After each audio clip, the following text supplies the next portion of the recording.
एक युवक ने दूसरे युवक से कहा, किसी दिन मैं अपने बाप को निपटा दूंगा। और उसके बाद उसके पिता की हत्या हो जाती है और इसी रास्ते से पुलिस हत्यारे बेटे तक पहुंचती है।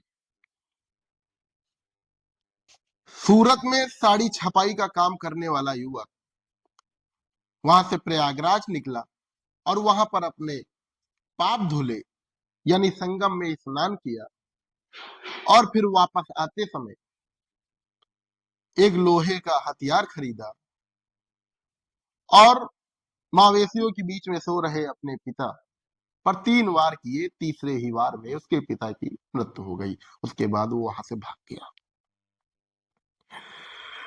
नमस्कार, आदाब, सत श्री अकाल। आप देख रहे हैं केजे इंडिया। मैं हूं आपके साथ कोशिश जायसवाल। आज मैं एक बेटे की कहानी सुनाने आया हूं कि बेटे ने अपने पिता की किस प्रकार से हत्या कर दी। और ये मामला और कहीं का नहीं, उत्तर प्रदेश के रायबरेली जनपद का है, जहां भदोखर थाना क्षेत्र के एक छनिया गांव निवासी कल्लू यादव, जिनकी उम्र 60 वर्ष थी, उनकी मृत्यु हो जाती है अभी हाल ही में। और पुलिस इस मर्डर मिस्ट्री के खुलासे के लिए लगातार छापेमारी और लगातार प्रयास कर रही थी। कल ही पुलिस ने प्रेस कॉन्फ्रेंस जारी करके इस मर्डर मिस्ट्री का खुलासा किया, तो उसमें एक चौंकाने वाला खुलासा हुआ। एक छनिया गांव निवासी कल्लू यादव का पुत्र सुरेंद्र यादव, वो सूरत में रहकर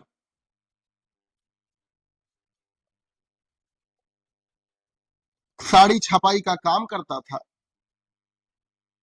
और साड़ी छपाई का काम उसका ठीक ठाक चल भी रहा था। वो वहां पर कमा रहा था।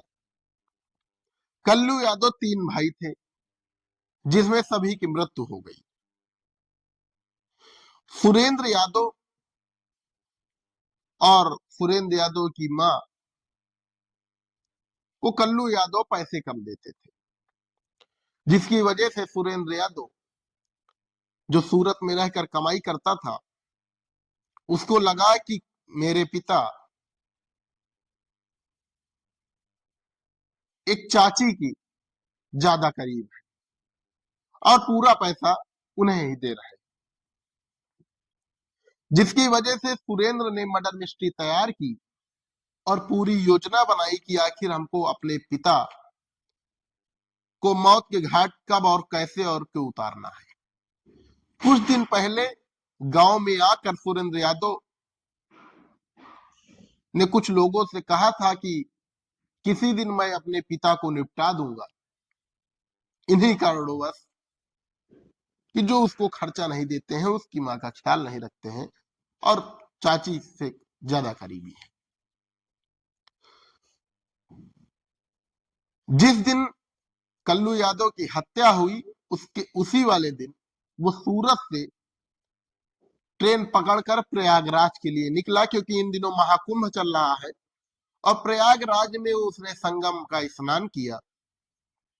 और संगम का स्नान करने के बाद रास्ते में आ रहा था बाबूगंज में, उसने एक ओखली के मूसल, ओखली में जो मूसल होता है, उसको खरीदा और उसके बाद वो अपने घर रात ही में, यानी एक छनिया गांव में आया। किसी को ये भनक तक नहीं लगी कि सुरेंद्र यादव आज गांव आया है। मवेशियों के बीच छप्पर के नीचे उसके पिता लेटे हुए थे और उसी मूसल से उसने 3 वार अपने पिता के सिर पर और मुंह पर किए, जिससे उनकी मौके पर ही मौत हो गई। सुबह हुआ, हड़कंप मचा। पुलिस पहुंची, पुलिस ने पोस्टमार्टम के लिए भेजा, फॉरेंसिक टीम पहुंची।